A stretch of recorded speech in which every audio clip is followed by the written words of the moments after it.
Thank you for joining us for this archive of Teaching American History and Ashbrook's final Insights from History webinar from April 29th, 2020. The focus of today's program was the power of the pulpit, the role of religion and religious organizations in times of crisis. Dr. Jeff Sikkenga, professor of political science at Ashland University and executive director of the Ashbrook Center, was joined by Dr. Melissa Matthes of the United States Coast Guard Academy, and they discussed a number of different points and ideas in American history to look at how religion and religious organizations have played a role in shaping ideas, beliefs, actions, responses during times of crisis.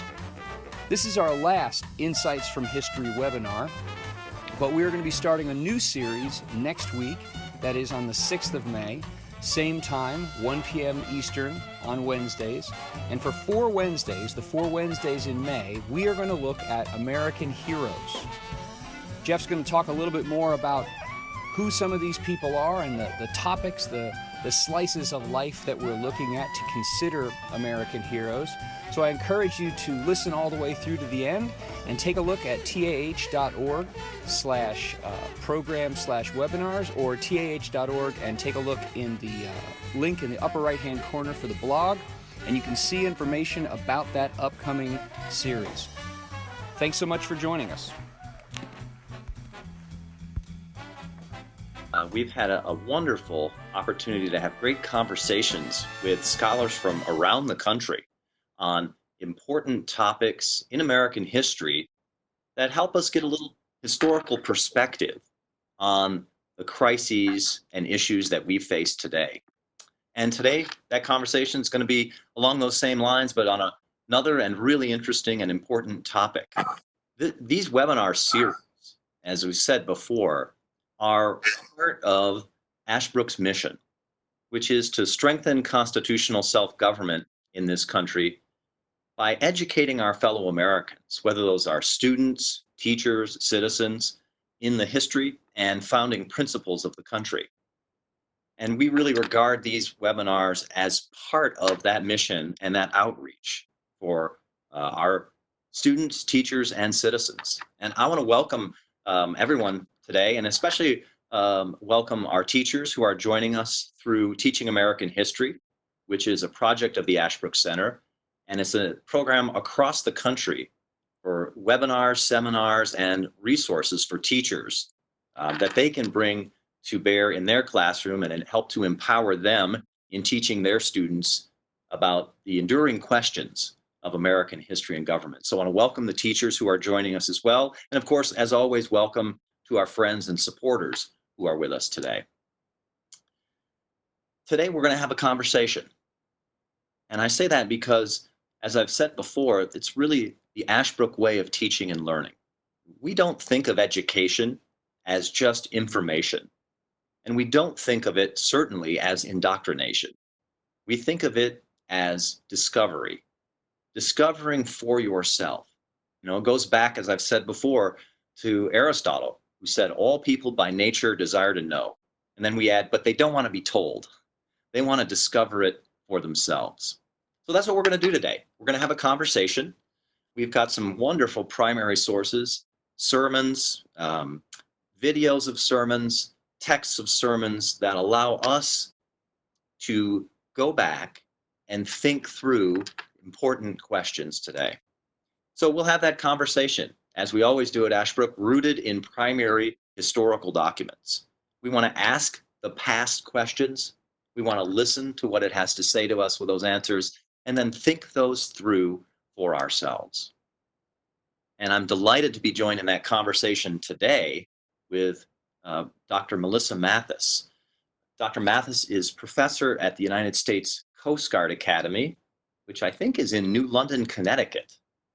And so she's joining us from the East Coast. She's also a professor in Ashbrook's Master of Arts in American History and Government program, which is a wonderful graduate program for teachers and others from around the country. Melissa received her BA from Williams College and her Master's in Divinity from Yale Divinity School, and then went on and got her PhD from the University of California at Santa Cruz. At the Coast Guard Academy, where she's been now for a number of years, she has taught a wide range of courses, some really interesting ones, with particularly interesting topic titles for today. She's taught courses like History of Political Thought, courses like Religion and Politics, particularly appropriate for today. And for Ashbrook, she's taught in our master's program a class on gender and equality in American history, and then actually co-taught with me, and we had a wonderful time doing it, a seminar on religious liberty in America. And so it's been my delight to have an opportunity to teach with her, and it's my delight now to be able to have a conversation with her. Melissa, besides being a wonderful teacher, is a very serious scholar of religion in America. She has published a number of articles and papers, just a few of them: Religious Faith and Elected Office, Christian Patriotism After 9/11, and Sermons After Assassinations, which she published in the Journal of Church and State. Very important article. And she's written a number of books. She's an eclectic scholar, thinking about a lot of important things, and she's written a book on the political thinker Niccolo Machiavelli from the 16th century, on the founding of the Roman Republic. And her latest book is called The Power of the Pulpit, From Pearl Harbor to the Killing of Trayvon Martin. And it's an exploration of how religious leaders have understood and spoken about crises in 20th century American history.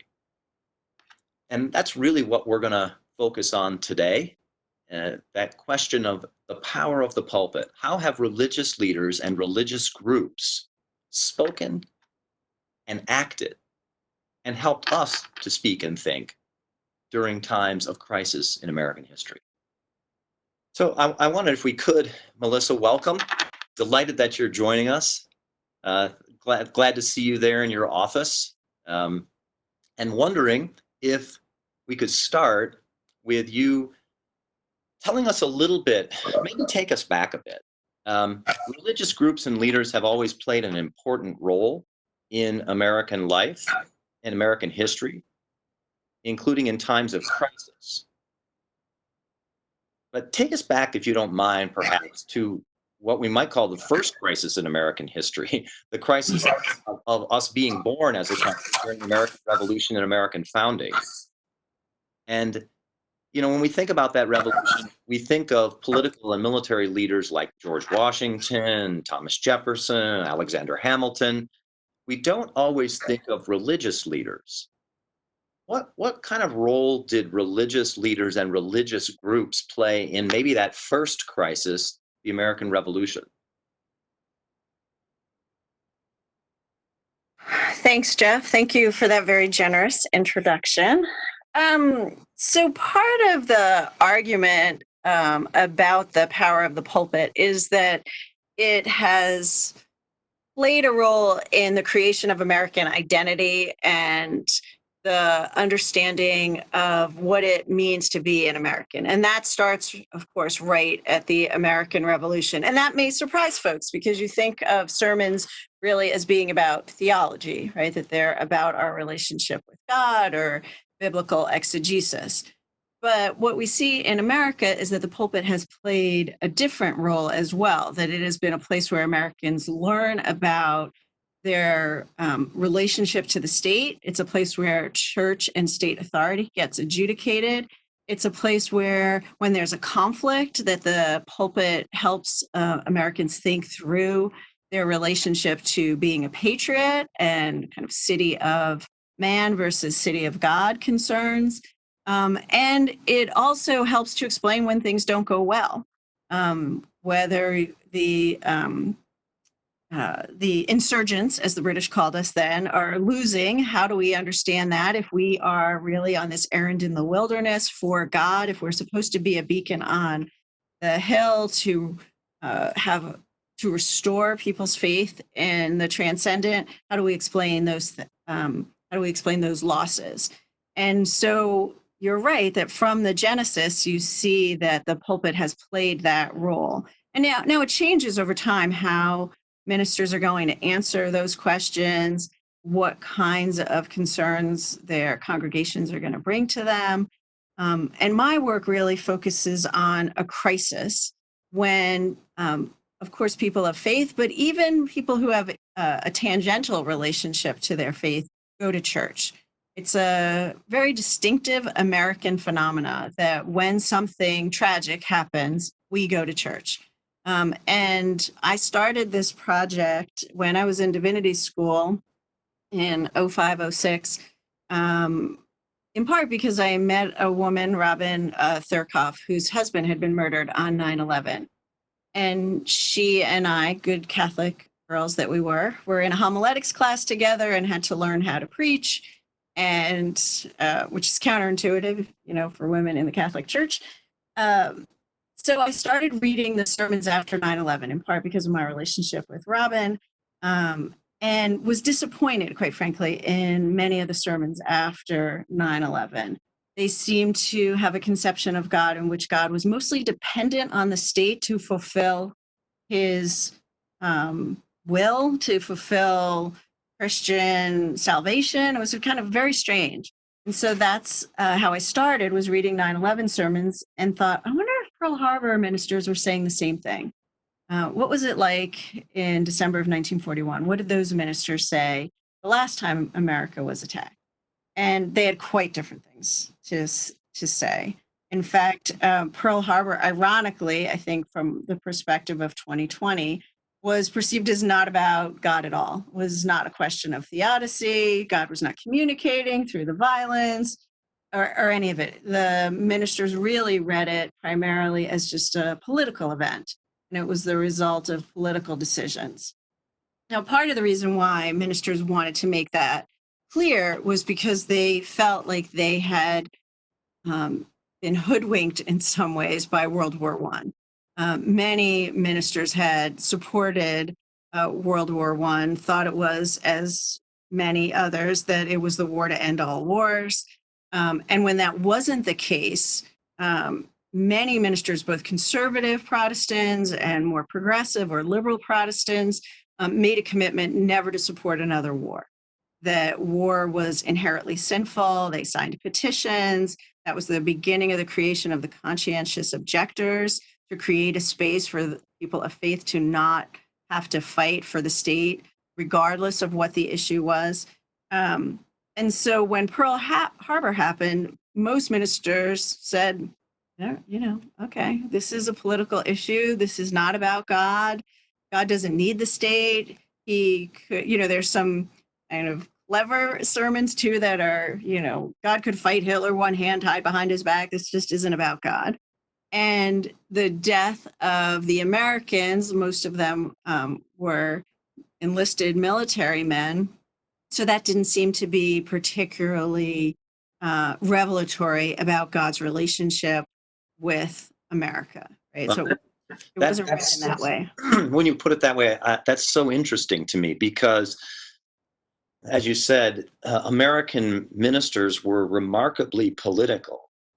If we look at sermons, as you were talking about, from the American founding, you have, and I think, as you said, people are always surprised, and I know I was surprised to learn this, that most Americans, most colonists at the time during the Revolution, got their understanding of the Revolution and their political ideas not from reading John Locke or some other famous political thinker, but and not from maybe not even necessarily reading the newspaper, although of course they read lots of newspapers and pamphlets, but from hearing these political ideas and arguments from their ministers in the pulpit.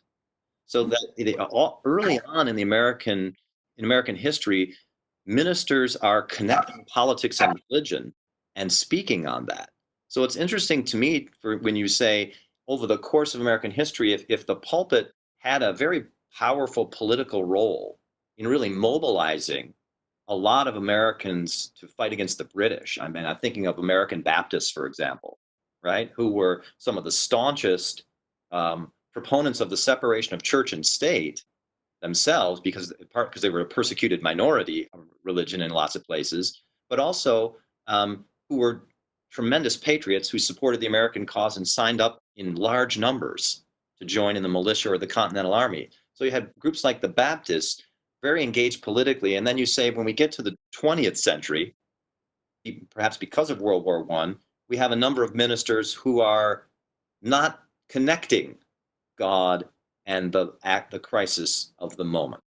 Can you say a little bit more about what those ministers said about World War II, about Pearl Harbor? Because you gave us that wonderful commentary in the sermon by the Japanese American minister, reflecting on that topic, and it really hits home to his congregation. Right. So two things. So the Civil Defense League tries to get ministers to support Roosevelt's engagement in the war. So they send LaGuardia is the head of the head of the Civilian Defense League, and they send a sermon to ministers across the country, making some recommendations for how they can support and kind of civil religion. And it backfires. It's on the front page of the New York Times. Ministers are outraged. They call it the canned sermon. They will not preach what is being suggested to them. It's a complete violation of church and state. They're deeply offended, not by the content so much. The content is very Tocquevillian. It's about the importance of religious institutions to maintaining freedom. And Roosevelt wanted Americans to understand that the reason why we were fighting in World War II wasn't just about Pearl Harbor, but it was for freedom and the American conceptions of democracy and so forth. So in that case, the ministers were primarily saying, we have complete autonomy from the state. In fact, we are more powerful than you. If you want something from us, you have to ask us, and then maybe we'll give it to you. In fact, Roosevelt wrote to Catholic bishops across the country, asking them to endorse his engagement with the war, which is really difficult for us to imagine, say, post 9/11, that a president would be seeking kind of permission from church authority of any kind for any political act that he or she was about to engage in. So that's the first profound difference. But the sermons that are given to the Japanese Americans are probably among the most poignant, because there you see a real difference, which is that ministers basically say to Japanese Americans that this is the cross you have to bear, and you are doing God's work in your internment. You are like Abraham. Most of the sermons that I could find and read used this idea over and over again, either that you're in a kind of Babylonian exile, which is the one I gave you, or that you are like Abraham, going to carry the next generation of Americans. And so Japanese Americans are, unlike other Americans, asked to be doing this kind of theological or political theological project by willingly suffering their internment. Now, it was also good politics, right, for ministers to recommend that, right, which was, if this is the way you show your loyalty, right? So, yes, you're in relationship with God's expectations about carrying the cross, but you're also showing your fellow Americans that you are a patriot by your agreeing, oddly, to your own internment. And as probably most of your listeners know, that doesn't work out so well, right, for Japanese Americans, right? The inherent contradiction between accept the violation of your freedom as a mark of you belonging to American democracy. But yeah, there is that contradiction, as you point out. Yeah. It is a theme that's interesting to me, and we see it in this first sermon. And again, I know that we saw it a lot in sermons from the American founding, where ministers very often compared America to the ancient Israelites. And it seems like there's one of two themes often in sermons, one of which, well, which Israelites? Is it the Israelites who are enslaved in Egypt and are being led out by Moses out of Egypt to freedom, right? I think probably our folks listening to this and watching this would know that, one of the early ideas for the Great Seal of the United States was Moses leading the people out of Egypt. Right. So there's this theme and motif that starts early in America and continues on as we are like the ancient Israelites, taking action to fulfill God's purposes for us, and especially escaping tyranny for freedom. But then you have this other theme, which is we're like the ancient Israelites, as you say, in the Babylonian captivity, bearing suffering because that's God's will for us that we accept. And I wonder if you could say a little bit more about the tension or the understanding of ministers during World War II about which is it? Is this a time for God calling America to action and like the Israelites escaping out of Egypt, or is it calling us to accept God's will, maybe even examine our own selves and think about our sins? And this is a chastisement of God on us for that. So I think that the answer to that question is also racially inflected. So that part of the argument of my book is that we see that tension play out depending on who we're mourning, what the crisis is. So in perhaps not surprising ways, for Japanese Americans, they are in the Babylonian exile. But for white Americans, they are the liberators. They are the Moses who are going to lead the people out of Egypt. And this tension remains both after JFK is assassinated as well as Martin Luther King, right? So again, that kind of racial inflection of who does God choose to suffer and whose suffering is meant to be redemptive, and who does God choose to be the liberator, right? So JFK's death is read as very much like the crucifixion of Christ. I mean, it's sort of astonishing how often he is compared to Christ in the sermons, that he dies on a Friday. There's some references that, like Lincoln, Kennedy, Jesus, they die on Fridays. They are sacrificed for the good of the nation to bring us to our next redemptive level. For Kennedy, it was about civil rights. And it's a little complicated for how the ministers get to that, because he's not assassinated doing civil rights work, but it is read as that he martyred himself for the American people and for the advancement of civil rights. That's how Johnson helped to propel that argument. Whereas when Martin Luther King is assassinated, it is understood as the end of the dream, right? And the violence that follows his assassination for so many ministers is a way of saying, this is it, it's over, right? Like, you killed the Prince of Peace. There's no possibility that the Christian ethos can possibly redeem the nation. And those sermons are profoundly sad. They are the only sermons of the probably now close to 1,000 that I've read, where you see ministers in the pulpit struggle with the question of whether God has abandoned America.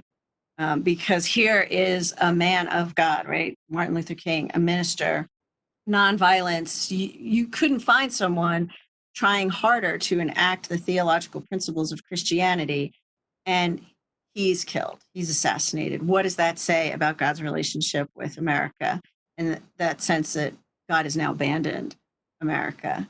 That's so interesting. Can I follow up on that, because that's an interesting idea. We really see you had us look at the sermon by Reverend William Holmes also on JFK's assassination, which is a scathing, scathing sermon, and I know that he got a lot of blowback from that. His house was bombed. Yeah, so literally, and social pressure, political pressure. And I wonder if you could talk about, and one of our folks listening to this, one of our participants has asked this question about the idea of sermons and in crisis. Do we see in World War II or in the 1960s, our ministers, when this kind of crisis happens, whether it's World War II, and the Japanese attack on Pearl Harbor, whether it's the assassination of JFK or the assassination of Martin Luther King Jr., do they see those sermons as time to comfort the American people, or a time to chastise them or call them to repentance of their sins? So the relationship with mourning, right, which is what you're asking, changes over that period, right? So after Pearl Harbor, we have a sense of kind of heroic mourning, right? There are no temporary memorials like we will see, say, after the bombing in Oklahoma. The sense is that mourning is so majestic that it is beyond what some kind of puny sermon or thing that a human being could just off the cuff do to memorialize those who have died. So in that case, the mourning is truncated, right? There's not that same kind of, there's a sense that it will be done elsewhere, that the mourning will be done. And it takes quite a long time, as you know, before there's even a memorial at Pearl Harbor. So there's not as much mourning as you would anticipate in the Pearl Harbor sermons. After JFK, there's profound mourning. But it's like the spectacle of mourning, right? This is after Kennedy's assassination, I think it's something like, 72 hours of nonstop coverage of the assassination, right? And Jackie Kennedy's blood-soaked suit and the, riderless horse and the Lincoln drapes and the rotunda, right? It is Americans watch themselves mourn. Right? It's a kind of spectacle, and that's what it means to grieve, is to watch other people grieving or to be grieving in your living room. I think I talk a little bit about it in the book, is like, this is the new altar. The television is the altar around which we learn how to mourn in the 60s. With Martin Luther King, it's mostly for white ministers. It's a loss to the Black community, but not so much to the nation. Right? It's tragic, it's sad, but there isn't that same sense that the whole nation will now come to a halt, that something fundamental has been lost. In the way that, and part of how you see this, I argue, is just in the condolence letters. So by the Monday after JFK's assassinated, I think Jackie had received like 40,000 condolence letters. And I read many of those at the Presidential Library. And many of them talk about how Kennedy's death reminds them of someone in their own family that they've lost, or how they're mourning him as if he were their brother, their uncle, their husband, and so forth. When Martin Luther King is assassinated, Coretta, of course, also receives condolence letters from Americans, but they're mostly from Black Americans. They're mostly like, we knew this was going to happen, so now what are you going to do? Who's going to be the head of the organization? What's the next thing? Are we still going to have the poor people's? They're kind of astonishing to read, right? There's not a lot of time spent mourning. There's, okay, we have to get on with the political work. And for white folks who write, with the exception of Robert Kennedy's very famous speech that he gives after he lands in Indianapolis, there's a sense that this is terrible for the King family and for the movement, but it's not so terrible for America. And because of the violence that follows King's death, that is perceived as inappropriate mourning. Even though King during his life had been very clear that rioting are the voices of the disenfranchised. It's the cry of the powerless. That's what the violence is. So the mourning is very staged and theatrical with JFK. And with Martin Luther King, it's something that we try to kind of quickly get over because of the violence and because there's political work to be done in the Black community. So some folks may remember who were alive at that time, or teachers who are teaching this to their students may remember some of the names that we're talking about. But in World War II or in the 60s, let's maybe start with World War II, who would some of the most famous American ministers, rabbis, or other religious leaders have been who were talking about these issues and preaching about them? In other words, have crises helped to make some American religious leaders, I don't want to say celebrities, but more prominent in the public eye? So part of ministers were there were some like Fosdick and Niebuhr who were famous or well known among ministers, because before World War II, ministers didn't go to seminary.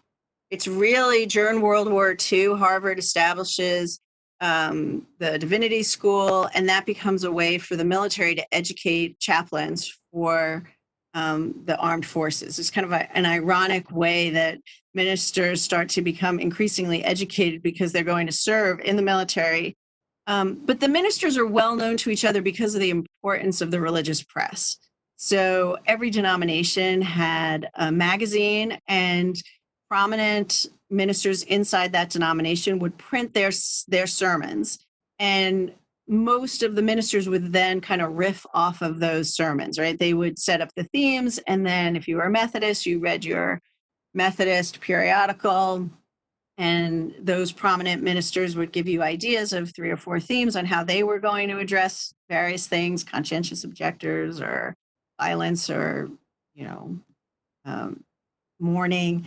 And then those ministers would use that. We have ironically, even though the religious press is largely eviscerated now, right? It's not as powerful, as important denominationally. There are these archives, right? Like sermon.com or Central Sermon, where ministers today can go and get ideas from other ministers, but they're not necessarily well-known ministers, right? They're anybody. I could write a sermon, I could pop it up, and then you could go and look at it and decide if you wanted to use part of those ideas. So that was the way that, I guess if you're trying to think of like were ministers famous or well known, they were well known because they helped to frame the debate in ways that we don't quite now in 2020 have the same kind of platforms denominationally or maybe even nationally, so that you could say, oh, what's the national narrative on coronavirus? Well, it depends, where you go and who you talk to. We don't have a religious press that's going to define that. And yes, the New York Times or the, Fox News may pick up different ones, but those are so clearly partisan already that I don't think they give us a sense of what Americans are hearing across the country in any meaningful way. So, and another person from our participants, sort of linking to that, has asked the question about the First Great Awakening and way back in the 18th century, and how that helped perhaps to bring about the American Revolution. But I'm wondering if also we can talk about how crises like the kinds that you're talking about in the 20th century, how have those spurred religious revivals, or have those sort of caused contractions in religious communities? Do we see more overt religious practice by Americans, religious speech and religious practice as a result of crises, or do we see, again, a contraction from a religious speaking in life? So again, it has changed over time, but much of the sociology say that we have now post 9/11 was that for 4 to 6 weeks after 9/11, many Americans did say that religion was more important, that they were going to church more often, that they were praying, but it relatively quickly dissipated. So that within a few months, there was not a notable increase in religiosity. However, Pew or any of the organizations that measure that.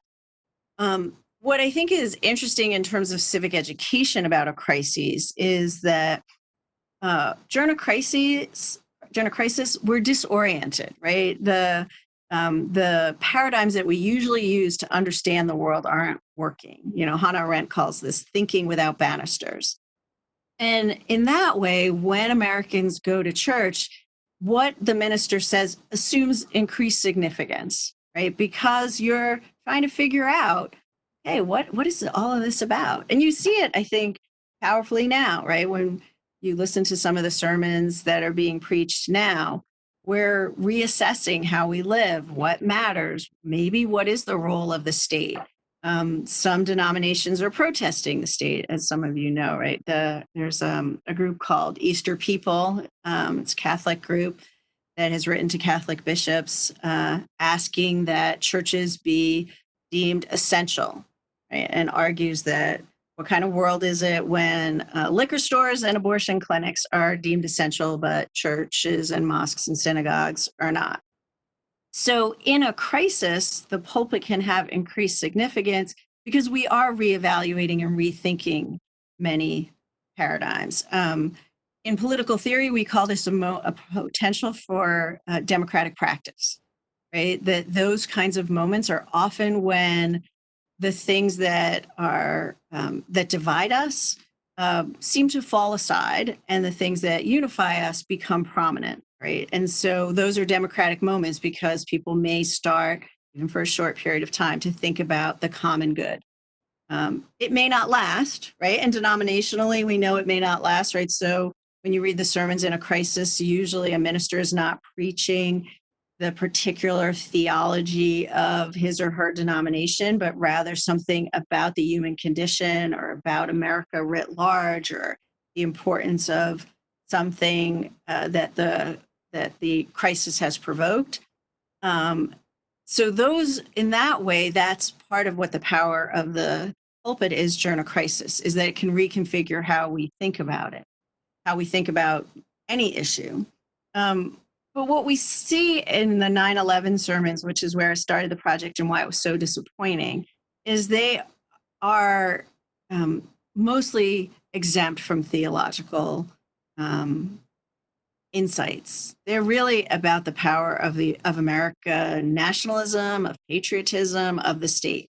And there's nothing wrong with that, but they don't really exegete the Bible in meaningful ways. They don't have a very long sense of history, right? It's kind of ironic how few sermons in 9/11 refer to any of the previous crises or tragedies, right? There's that very American kind of tyranny of the present, as Martin Luther King said, and the rehearsal of everything is the first time, right? The loss of innocence. Well, I thought we lost our innocence after the Oklahoma bombing, or I thought we lost our innocence after JFK was assassinated. I thought, right? Like, so the 9/11 sermons are, I think, in the arc of the book, among the weakest.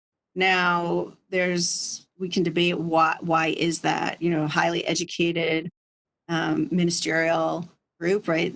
By the 2001, most ministers have college education.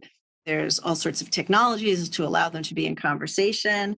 I think part of the argument can be is that the state did a really good job of framing the narrative pretty much that night, and within 24, 48 hours, we had National Day of Mourning, and that became the way we understood the crisis. Right. So when you're in the National Cathedral and every branch of the military is marching in with its flag behind the cross, you're seeing as much of a collapse between church and state authority as you're likely to get in American history. And that's interesting to me because I noticed listening to the sermon by Billy Graham at the National Cathedral.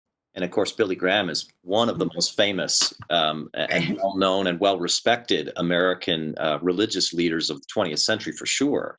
Yeah. And maybe in arc of American history. But I noticed that the difference in tone, and again, one of our questioners from the audience has asked about the change of tone from sermons in the 1960s, which, in response to Martin Luther King's assassination or JFK's assassination, are, again, very, I'm not sure if tough-minded is the right word, but they ask Americans to examine themselves and see, what are your sins? What are our country's sins? Is this a divine call to us, chastisement on us? And echoing themes from the ancient Israelites and Hebrew scriptures as well, of that kind of divine chastisement on us. But then I noticed in Billy Graham's sermon that we get a tone there, as he says, of, and maybe it's the time, maybe it's the moment, but I just wonder if we get a shift in those sermons. We get a talk a lot there about God is the God of all comfort. And God, we turn to God now as our foundation, as he says, which is our hope in God, particularly that God will provide comfort for us in a time of deep tragedy and uncertainty. And it was noticeable to me that that tone seems different. And I'm just wondering, is that because that's Billy Graham and he is a public person speaking in a very public event, as you say, where church and state officials are all together? Or do we see a shift in the pulpit in the way it deals with crises and tragedies? I think that we see a shift, and that when Billy Graham is giving that sermon, he's in line with something that I argue really begins after the Oklahoma bombing. And that is the conception of God as a comforter, as offering solace, as he suffers with us, right? This is a post-Auschwitz God, right? Elie Wiesel was very profound at helping us to understand, like in theological terms, the question of theodicy. How can you have a God who endures the suffering of innocence? But in the American context, what happens after Oklahoma is this sense that God weeps with us, right? There's statues after Oklahoma of Jesus weeping, and he has very few expectations of Americans, right? And I think that's part of the tone that you're picking up on, is that this is a conception of God, more as a friend, as a comforter, as he walks beside us, but we are not really required to do very much, right? Like, whereas when you read Holmes' speech, sermon, you see him saying, like, you have all these obligations. Christianity has demands and you have responsibilities and you have neglected them, and the church has failed and the church hasn't been the church, right? But by the time you get to the 1990s and then to 9/11, just the conception of God has changed. He's not so demanding, and Americans are innocent victims, right? So you're not going to see a lot of sermons like the Pearl Harbor ones that say, okay, maybe God isn't communicating through the fuselage. Maybe this is about politics. How could we understand it politically? There are a few sermons that do that, but by and large, the majority of them are about God is, in the ways that some of the American Revolution ones are. God is on our side. He suffers with us. We did nothing wrong. He's going to help redeem us. And so, again, I think a questioner's following up on that point and just asking, is the failure of post 9/11 sermons, or failure might not be the right word, but the way to talk about it, the way that 9/11 sermons talk about it with as you say, a kind of less demanding view of God. It's not what God is demanding of us, but that what God does for us. Mm-hmm. Is that related, the questioner wants to know, to a more modern fear of offending other faiths? Or now we have a religious pluralism that grows in America, so that specific Christian theological content is less going to be less public, and you want to have you have a less specifically Christian understanding of God that's articulated in those great moments of crisis, and more a conception of God that lots of folks from lots of different traditions could accept and embrace? It's an interesting question and an interesting way to think about it.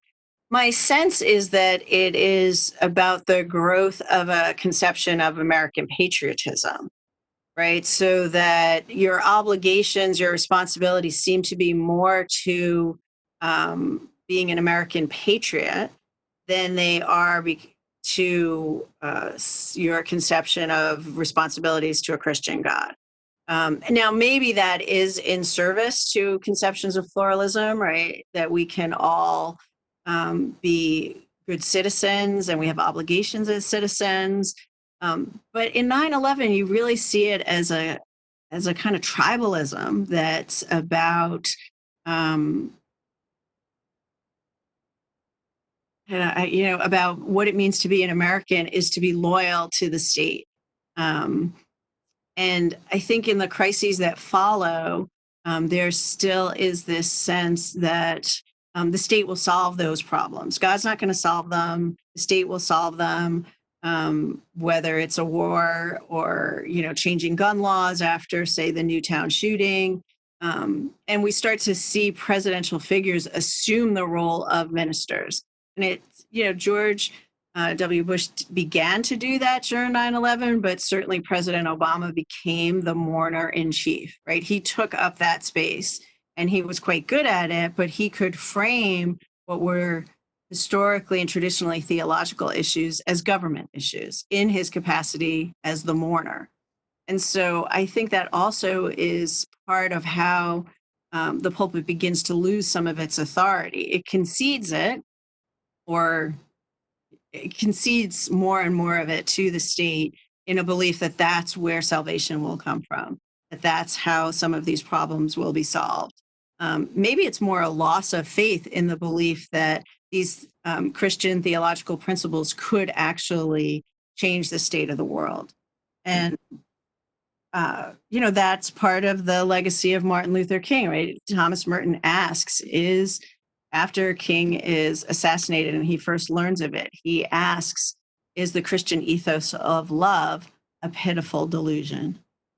It's this, well, maybe this isn't going to work. And we do need arms and armaments in the state. And that's really the only way we're going to protect ourselves and live in a fruitful way together. Well, that's really fascinating. That idea that perhaps the power of the pulpit has shifted in some ways, or moved a little from. It's still the power of the pulpit, but it's a different person in the pulpit, as you're saying. Now it's less clergy and more. Now it's sort of more political or public figures. Mm-hmm. I'm wondering, and we've had a number of questions about the coronavirus situation today, of course, because people want to know about that. And one of the things we want to do is gain historical perspective and then bring it to today. The question of the effect on religious communities, on churches, on synagogues, on mosques, on ministers, rabbis, imams, the coronavirus situation. You had us, of course, listen to a sermon on that issue by Howard John Wesley. And it's dealing with the problem of uncertainty, right? And where is God in this uncertain moment? And it's I would call it a kind of tough-minded, for sure. Mm-hmm. He's not afraid to. He doesn't pull any punches. He's not afraid to say what he thinks and name names. But I'm wondering, a number of people have asked, what are we seeing from ministers now in this moment? Are we seeing, for example, a return to political ideas and arguments in sermons, like we may have even seen from the very beginning in the American Revolution? Or are we not seeing that kind of political moment because maybe after 9/11, American patriotism becomes a part of sermons because it seems like it's very clear what, and loyalty to the government in that situation seems very clear. But here we have loyalty to whom? To President Trump, to your governor, to your legislature? Who is it that you're supposed to be loyal to out of your religious obligations to obey authority? We have differences among authorities now. So I guess the broader question is, what do you see as the current crisis's effect on the power of the pulpit and on religious communities? So I'm actually optimistic about, and this is some of my own biases will show through here. I'm actually optimistic that there is a kind of revival in the power of the pulpit, because as you note, this isn't really about your loyalty to the state. It may be about state authority and obedience to your governor.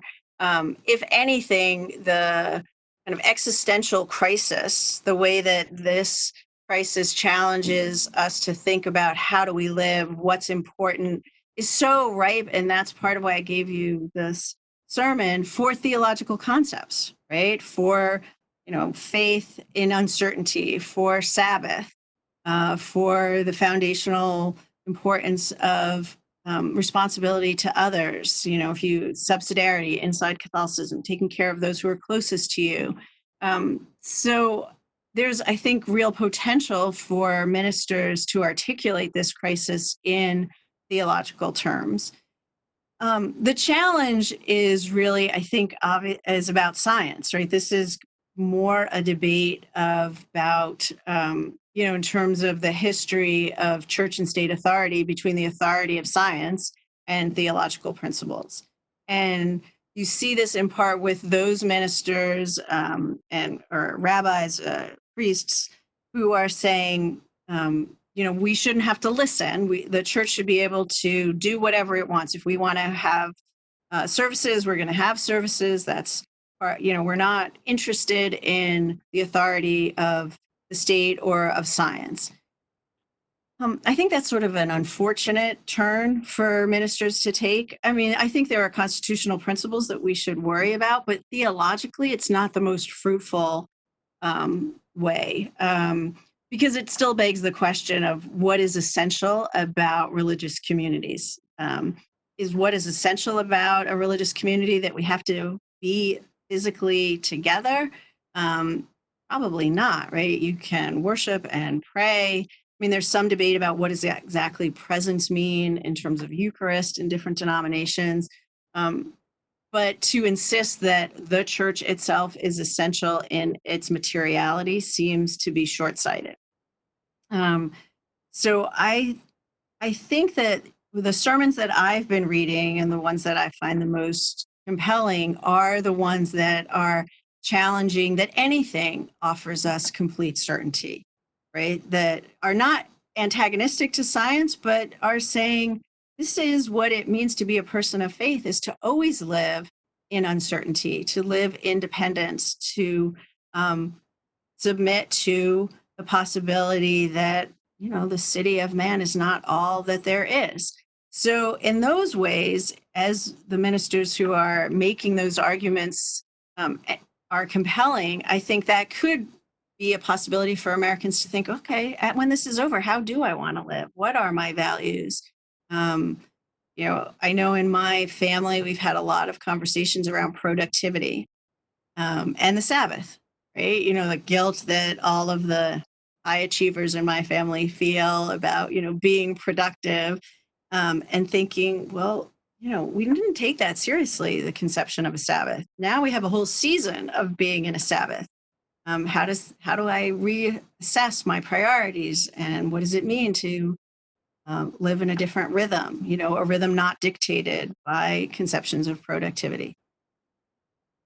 So you think that you really think that the crisis will give us opportunities to rethink the fundamentals of faith and what it means to live those out in a really radically changed, at least for now, a radically changed environment.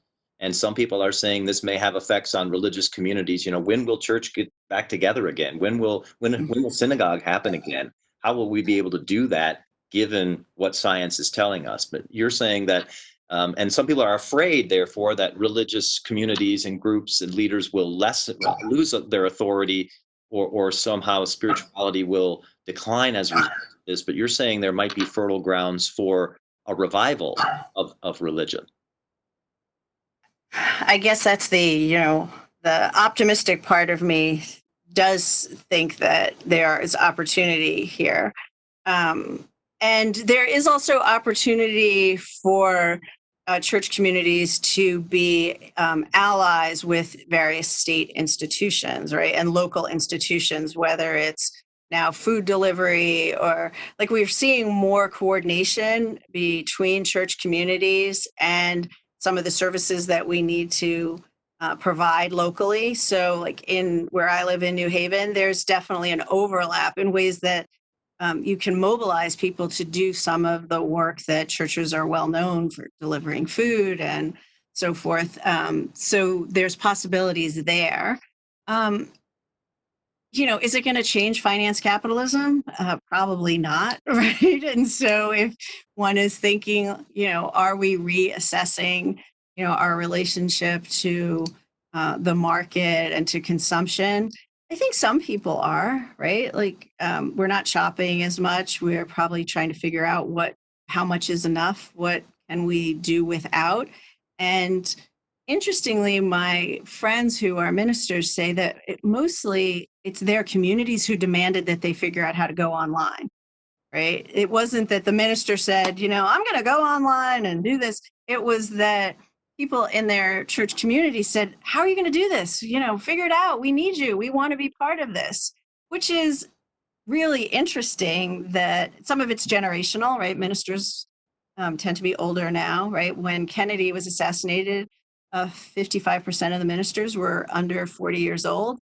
Now I think it's over 50, 5% of ministers are 50 and older, right? So our facility with technologies and so forth, but that there was a demand for that, I think is interesting, that people wanted their churches to be in these virtual communities. And my sense is that those, even from my own family, knowing that, yeah, that's a great way to continue to do church, to continue to do religious life together with other folks. But people, my sense is many people long for the day when they can be back in person, in church, in synagogue, and worshiping together, yeah, as a physical corporeal body, Right. not just a spiritual one. And my sense is that that's a strong longing. And what you're suggesting is maybe there are grounds for believing that that may continue further into the future, as churches play an active role in helping out in this terrible crisis. I know that one of the other themes that both political thinkers and ministers are talking about is the stewardship of the environment, right? So if you needed an object lesson in how the ways we live destroy the environment, this has taught us, wow, look how the swans are back in Venice, or how the air is starting to clear over certain cities and so forth. That is perhaps a way for there to be a theological and a political conversation that doesn't feel so divided by partisanship. And there are, deep theological concepts around taking care of the earth and our relationship to it. And you see so many Americans enjoying nature and the earth in ways that they didn't before. I mean, we had to close the beaches in Connecticut because so many people were walking the beach that they couldn't maintain social distancing. It's a real change in what we think of as, entertaining ourselves. Right. Maybe it has given us an opportunity for more wholesome entertainment, as you said. Right. I know. Now you're seeing all my, old-fashioned ideas of how we should all be living. Melissa, you sound like a mom of 4 kids. Yeah, really. Get outside. Oh, well, thank you so much. And one last question we have is, what books would you, as a scholar of this, recommend to folks for if they want to continue thinking about this question of the power of the pulpit and the place of religion and religious leaders in American history and American politics? Books of sermons, another question, other possible books. Are there any that you would recommend to our folks out there? Wow. Besides your own book, of course. Well, right. My book, of course, yes. Right. I think my editor is probably watching, so yes. It is. There are collections of sermons, and I'll send you a bibliography that you can post. There are collections of sermons on topics that span, like collections of sermons on American ministers on war. From the American Revolution, usually through World War II. There's not so many sermons on Vietnam and Korea. There are sermons collections just by African American women. Those tend to be from, say, the 1980s to today. So there are anthologies. Part of this project was to try to fill in the gap there. It was very difficult to find sermons that were given within the weeks of each of these crises. So there's no kind of collected anthology of sermons after Dr. King was assassinated. There is a short out-of-print one that has about 15 or 20 sermons after JFK was assassinated. In contemporary terms, some of the most generative work is trying to think about Black Lives Matters and the church. Right? There's a lot of work now thinking about respectability, politics, and the Black Lives Matter movement. Folks like Reverend William Barber, and how do we adjudicate these kinds of contradictions and tensions in people's perception of the role of the Black church in American political life. So there are a number of resources, and I would just add, if I could, to that, to folks who are interested, especially in the American founding sermons. There's a great book called Political Sermons of the American Founding by Ellis Sandoz. Political Sermons of the American Founding, published by Liberty Fund, is a great one. Resources for teachers, students, citizens. And then, as you said, there's sermons.com or sermons.org Yeah. for that. And Sermon Central. Yes, I'll send you the links to all of that and you can Right. post. Yeah. Well, If you want Melissa, thank you so much for taking the time to be here with us today. Thank This you. has been just a wonderful conversation, really fascinating, raised so many interesting questions for us to think about. So really appreciate you coming and being here with us Thank today. you. And I want to just thank everybody who's been with us for today and for the webinar series. You know, as I say, we offer this as an opportunity for us to get a little historical perspective on the kinds of crises America has faced in the past, what we've done, what we've said, and what that means for today.